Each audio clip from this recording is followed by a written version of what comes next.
to the end. Awesome. Okay. So, Lynn Raynault, and once upon a time in a past life, I ran marketing for Sotheby's Americas and lived in a world of luxury fashion and beauty. Here we go.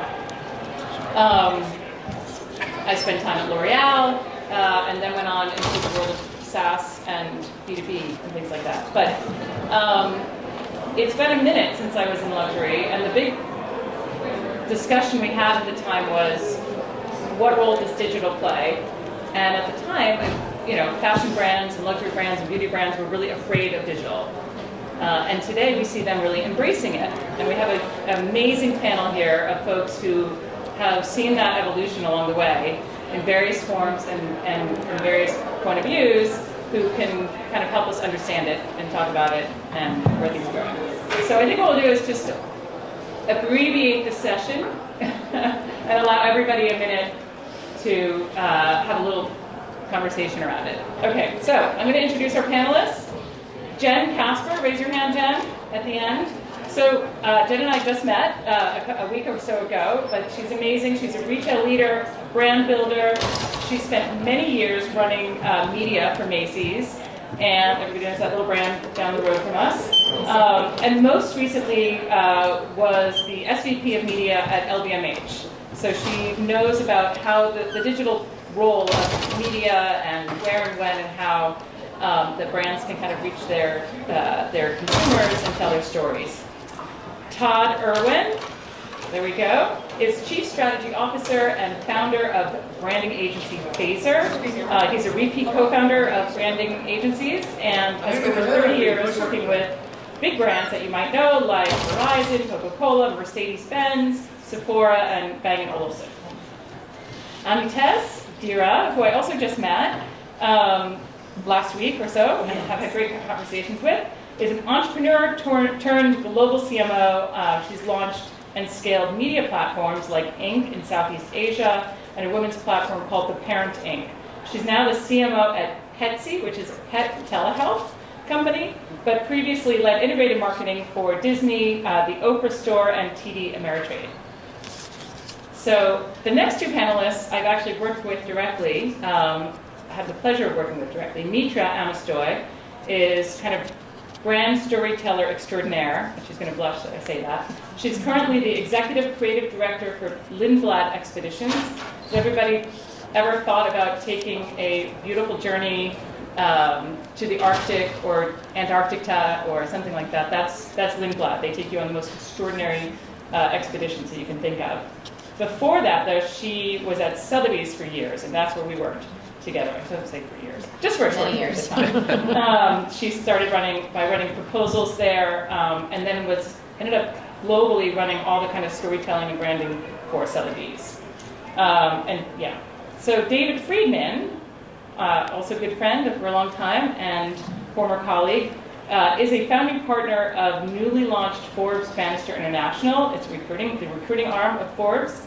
But he's a repeat successful entrepreneur, having co-founded WealthX, which is where we work together, and Wealth Quotient.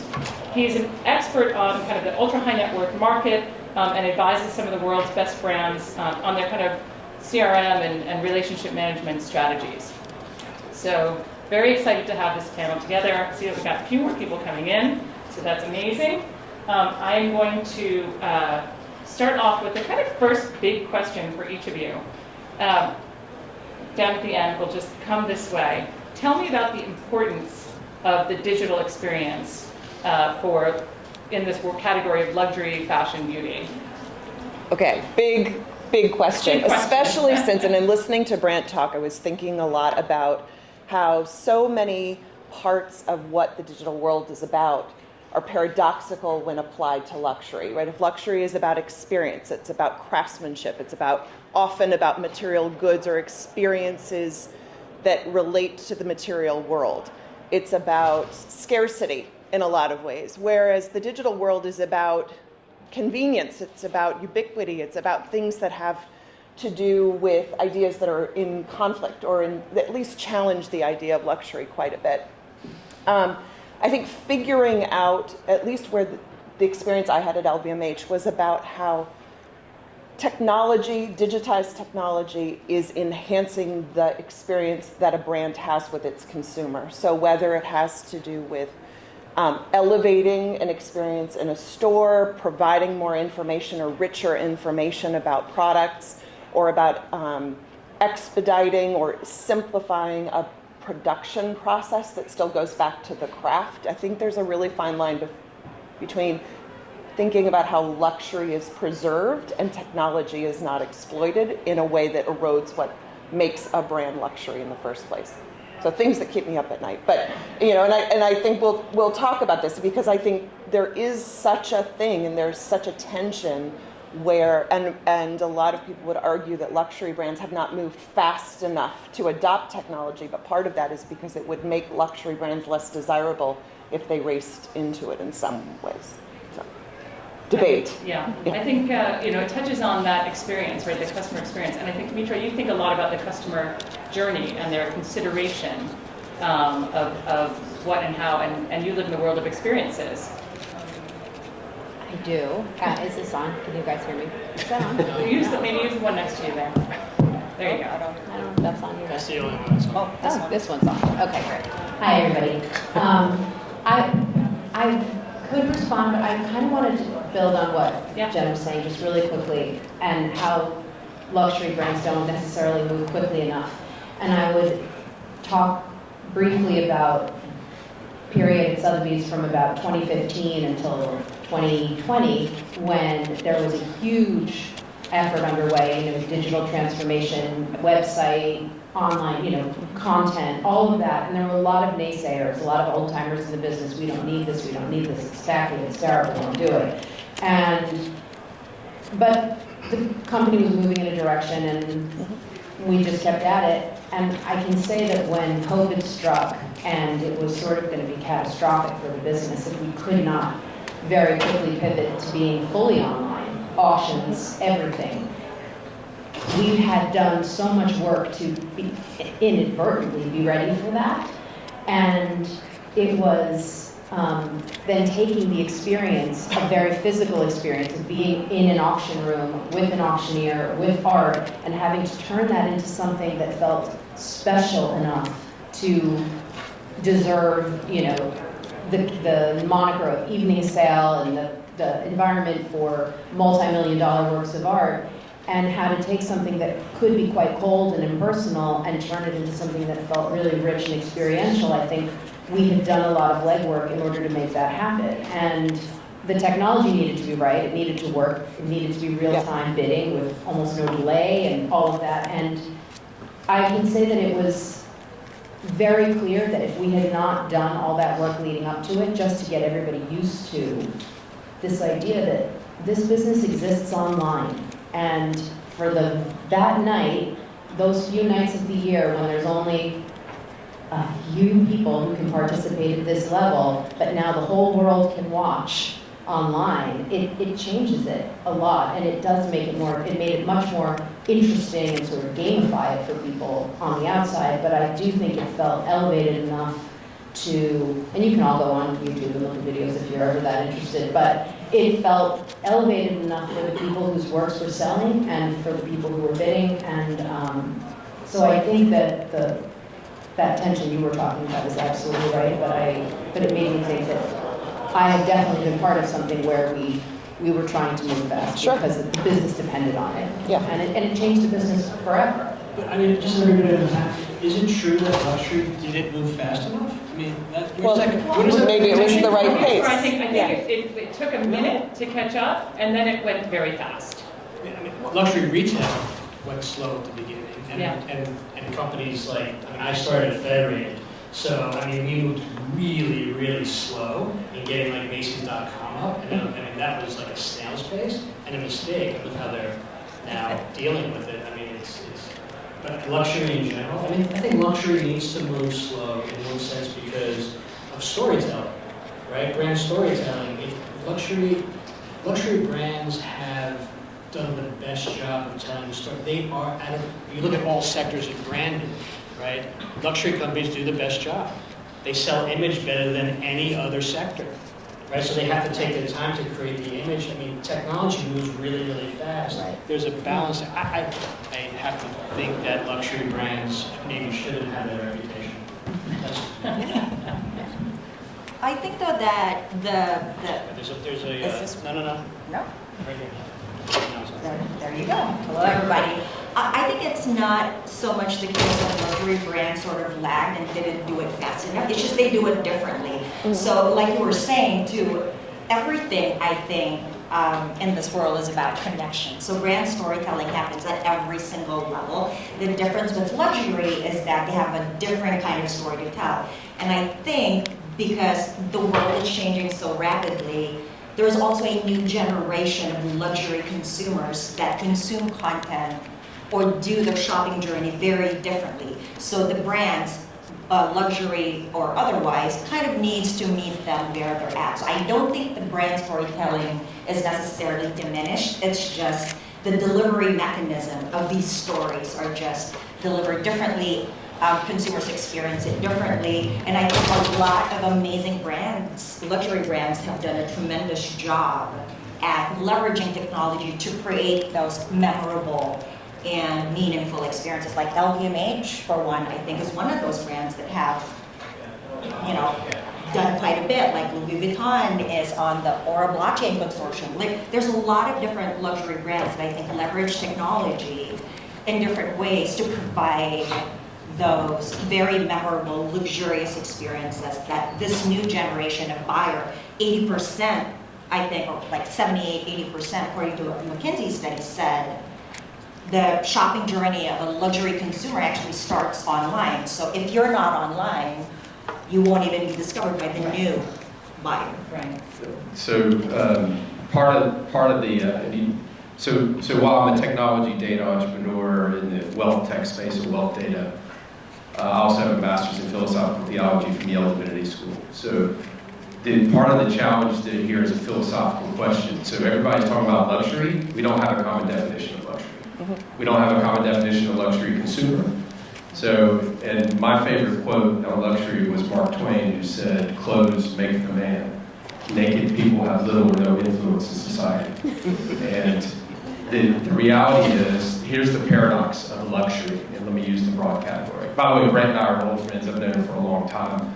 And one of the things he said about the juxtaposition of Amazon, Ferrari. By the way, Ferrari is claiming to be a tech company.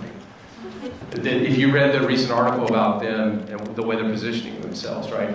But if you guys know from Hermes or Ferrari, you know that you cannot get a LaFerrari. You cannot walk into, right? So I have a friend, he just bought the GT or whatever one so that he could be in place to get the, right? You can't just walk in. And the exclusivity with Hermes is not necessarily created that way. But here's the paradox of luxury. Ralph Lauren makes the majority of its revenue from where? Do you guys know where? Is it from the store in, I live in Sag Harbor, is it the store in East Hampton, the Double R? Probably Macy's. Sunglasses. Sunglasses, but physically, where does it make most of its money? The outlets. The outlets. So this is the paradox of luxury. You create an aspirational brand that very few people can have access to that creates luxury experiences at the VVIP. But where do they actually make the money? It's the monetization on the long tail of the aspiration, which leads to what? The democratization of the luxury. There are very few luxury brands that can navigate. Tiffany is probably one of the only ones where, on the one hand, you can buy a silver bracelet. On the other hand, they used to, on the mezzanine floor, they changed it. I think there are no families taking it over the top floor. But they used to be able to go up the mezzanine floor, and they were the largest seller of Patek Philippe watches in the United States, and most people didn't even know that, right? And so that's the paradox. We don't have a common definition of luxury. We're talking about luxury. It's all over the place. So we're never going to have it's kind of and not in a negative way, but we can't have a constructive conversation. So let me start by giving you my definition of luxury, because I've been thinking a lot about it lately. Hermes today is the only company I know of that has scaled to a $250 billion market cap, a handmade object. Unless someone here can tell me another company that's done that. Anybody? What was the number again? 250 million? Billion market cap. I knew 250 billion market cap, right? In my mind, when I talk to my kids about luxury, because we talk about these things a lot just because of my background, that, in my mind, is real luxury. If you have, and if you guys, you know that LVMH versus, no offense against LVMH, but LVMH versus the other major conglomerates have different business models. So scaling a product that doesn't have anything, so this raises a big question about luxury, because you're gonna have AI robots that can hand make a Birkin bag. Is it the same as if they do the saddle stitch better than a human hand, but it's perfect, is that luxury? The investor in WealthX, when Lynn worked with me, the first time he was a 19, I forget which year it was, Rolls Royce, he said, David, look at the grill, and I looked at the grill on this, and there's two in the world. The Queen had one, and he had one. He said, look at the grill. I said, you got ripped off because the grill is bent and messed up. Do you know what he told me? It's handmade. Right? So, sorry. What would you add on to that? I mean, it's handmade is one thing, but like I can go to Venezuela and pick off, a handmade, leather bag off the street from a lady. I mean, there's an experience. So that's the other part. Yeah. It doesn't have the heritage. Heritage. So heritage, so I'm defining it. You guys we can debate this. Heritage combined with kind of the craftsmanship that way. So it's the combination, because you're right, you can find somebody that can do the exact thing. One more comment and then I'll hand it over. In this day and age with data, digital, and everything we talk about, it is absolutely unbelievable to me. Think about this. I'm a billionaire, and I go to the Hermes website, or I go to the JP Morgan Chase website.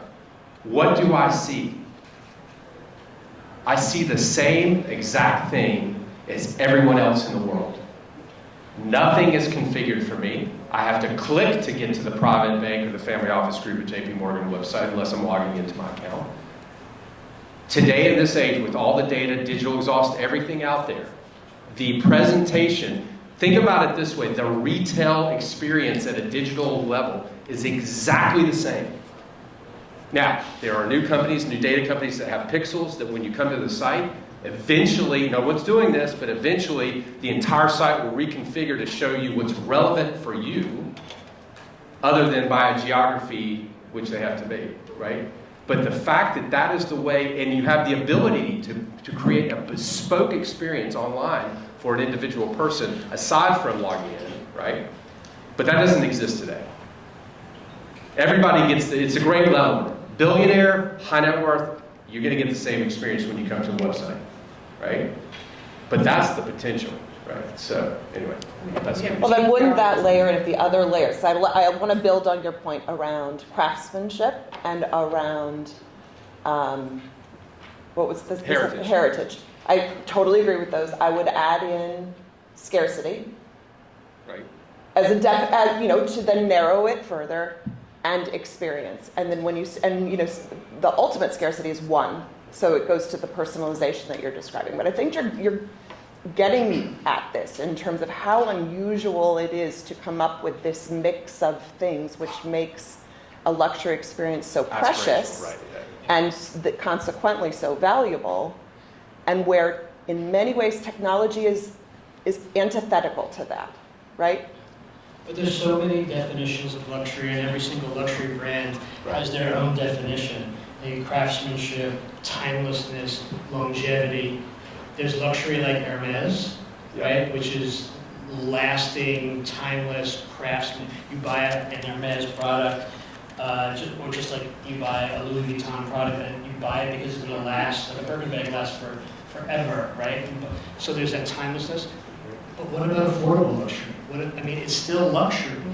Target is considered luxury. But that's the point. You're defining it, you're contextualizing it, which is great. Yes. There's affordable luxury. Listen, I do high-low. But it's all about brand definition. Right, it's all about brand definition. Right, so this goes back into we talking about luxury and the relationship between brand, luxury, and technology, and how do luxury brands use technology to communicate. And I think it was interesting what Brand said about his brand can get communicated to the customer by the salesperson, and how he can control the salesperson to deliver the message because the salesperson has a different mood. But here's the other challenge.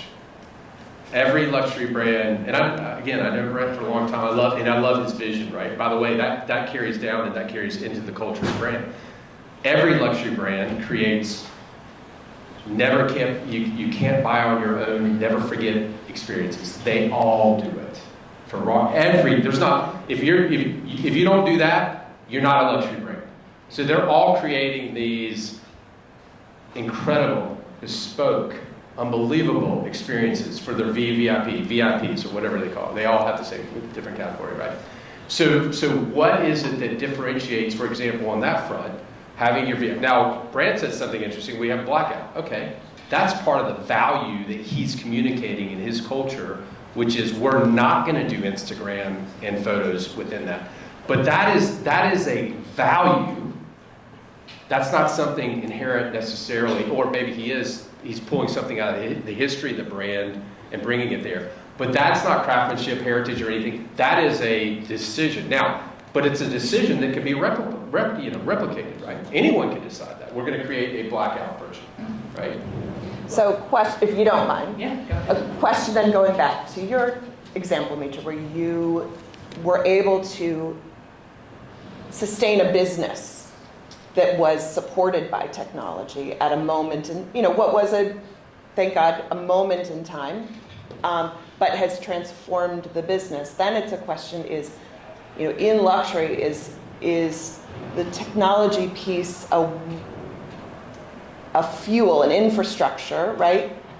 As opposed to a replacement for it. Like how did you think about persuading the organization to put all of those pieces in place before you had the use case that proved that you were right, that the technology was what kept a luxury business afloat? You didn't have much choice, I think, right? Is it COVID? I mean, the real answer is that, like, in that business, there's two players, and it's like somebody comes in and says, Christie's made a video, we have to make a video. And that sort of launched Like an arms race. Yeah, it's an arms race, and it's, not, I wouldn't say at the beginning very strategic. I do think you see what people are doing, and you're like, well, we have to do that. They're there, we have to be there. You don't know exactly how it's going to pay off, but then, like Todd was saying, you're taking your time and figuring out how your brand should be represented in these spaces and digitally, so that it doesn't feel like such a disconnect from the important physical reality. Being in the building, being in a gallery, being in a store, that it feels pretty seamless to move between the two. They make sense. I think that's the for people in my position, that's the role. How do you make sure that what we're doing online respects what's happening in real life, where your highest value clients are operating, but you need to attract more people, like you're saying, and bring them along. So how do you convince people to participate? I don't know. I mean, that was, it never felt like a choice. Yeah. It felt like you're on the bus or you're gonna go work somewhere else. I think that's right. You deal a lot with experiences, Mitra. I'm going to keep you on the mic there. What role does social media play and the experience online play for your brand? At this brand, it's huge. It's a travel company, very small expedition travel company, and we rely on people who have taken these trips, these voyages, to post about them, to alert their followers. We bring on influencers. It's hard finding kind of the right people for our brand because for all kinds of reasons, but it's really, really important. We're not, I would say, this idea of luxury getting a late start, specifically this company in particular, I think for a long time was kind of like the only game in town for this kind of travel. And after a little while, after maybe the last 10, 15 years, the statistic that they throw out is that from 1970 until about 2005, there were 3 ships every winter in Antarctica. That was it. There are 75 ships that travel in Antarctica now. And I don't think that as the heritage brand in this space, I don't know that they exactly saw that coming. And it's really important to remind people that who we are, and I think social media is the most important way to do that. To accelerate it, and to bring people onto the ships who have much larger followings than we do. We can do this ongoing collaboration with the Bucket List family, if you've ever heard of them. So they traveled with us a few times, and those collaborations are, from a marketing perspective, I would say some of the most important things we do every year. Bringing it back to technology, I have a question for you, because we think in terms of online social media, but now there's so many other channels. Texting, Slack, I mean, it's just the amount of channels that we have is dizzying. So how are you utilizing all these other channels to communicate with your customer, but also with your team members? That might be a good media question, maybe. Sure. I mean, listen, I think the media piece, if it's an extrapolation of communication, of reaching the consumers who are most relevant, there are the population of people who are interested and who are enthusiasts about a brand, and then there are real customers, the actual person who's going to ultimately make a purchase. Predicting where people fall, especially on a spectrum where you could buy a lipstick or a fragrance, or you could buy a $10,000 handbag. In the businesses I've been in, there's a huge range. But I think thinking through the combination of channels that have to do with intimacy. Some of the channels are about broadcasting, like out of home. When Tiffany takes over, literally capitals around the world bathing them in Tiffany blue light, that makes an impact that's about thinking about Tiffany as part of the zeitgeist. But then a lot of what we're doing in media now is about very, very narrow casting into being incredibly precise and delivering messaging that feels like, and is very clear that it's only meant for a very specific group of people. So back to technology and luxury and brand. So I run a brand strategy agency, and we work for luxury brands. And so this morning, we do a lot of brand narrative, brand storytelling, brand positioning specifically. So this morning we're on the phone, I'm aging myself, we're on a Zoom call with a client doing the work, and we're talking about brand narrative, storytelling, how we language their, who they are, what they do, why they matter, how they do what they do, all this deep storytelling, we call it, right? And in the conversation, it comes up to, okay, this is great. We're going to put that into email. We have to start to create other channels, right? Branded Slack channels we're creating now. We're creating branded text channels. We're creating just all these different channels. And when I started 30 years ago, I mean, you never had these tools. Now we're branding all these different channels. David, I'm going to reverse that a little bit about knowing your customer and the data. So for me, digital has also provided enormous amounts of data, right? Right. And what we know about a customer on sort of the reverse side, not just putting communication out to them, but getting communication back from the sort of the metaverse, right? Yeah. And the digital universe at large allows for a different experience, either in store or with any kind of luxury brand, right? I think that's where we used to work at Wealthex quite a lot. Yeah, I mean, so two things. First of all, think about the fact that the jockeying for #1 role of billionaire ranking is going back and forth between two people right now. You know who it is? Steve Jobs and Bernard Arnault. Or Elon Musk, too. Elon Musk, yeah. Technology, Yeah. and Arnault, luxury. When's the last time someone who was a CEO of a luxury conglomerate was jockeying for ranking between a tech billionaire? I mean, so what does that say? I mean, it's the title of the panel, right? I mean, so tech and luxury, there's this thing that's happening, right? I think the luxury long-term secular trend is just going to continue to go up because there's lots of factors for that. But going back to what you said, So the biggest challenge, one of the biggest challenges every luxury brand has is they will get up here and say the same thing, which is, we're a lifestyle brand. They all want to be a lifestyle brand. What does that mean? They want to be where their customers are. They want to do. What it really translates into from a data perspective is, I'm going to send a newsletter with scotches, watches, and every single thing we have to every single person in our CRM. There's no customization or affinity cluster because they don't have that data. Most luxury brands segment by how much you spend with them and household income data.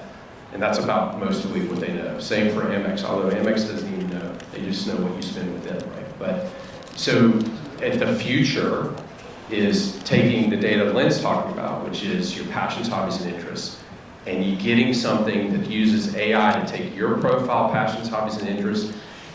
It's an integration of open source intelligence and profiling information based on what's out there, your CRM data about what they bought with you and what you've collected. It's an integration of those things to build out a profile that then generates very relevant, bespoke content just for you. I used to say 5 years ago, the answer was everyone should have their own customized engagement platform with a luxury brand. That's impossible to scale, not anymore. But you have to have the data and the information on an individual. We can do that today.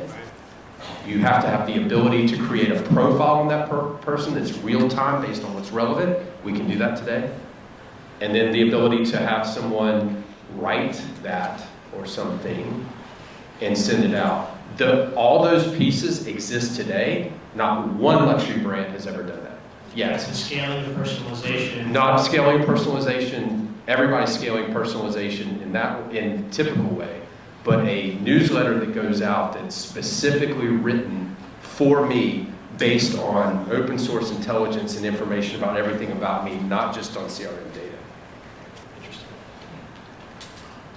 He's got a question. I have a question since you brought up the theology background. The Robert M. Persig, Zen in the Art of Motorcycle Maintenance, he talks about quality, and I think that ought to be an ingredient in your definition of luxury. So I was wondering if you could just talk or think or react to how do we define quality, because it could still be mass produced and have that sort of quality to it, because you can grow diamonds, right, but they're flawless. We actually love the flaws in the diamonds. Well, it's like that's a huge debate. That's a huge debate, right? Because you can grow them and they're absolutely perfect. I think that that type of treatment, let's talk about that one specifically. That's going to drive more purchase by branded diamonds from Tiffany, because when you go, unless you're a certain, I'd say it's going to be stratified economically to be frank, right? Because if you go to your fiance and you're like, she says, "Oh, is this Tiffany?" No, it's homegrown from this province in Czechoslovakia, wherever they did it.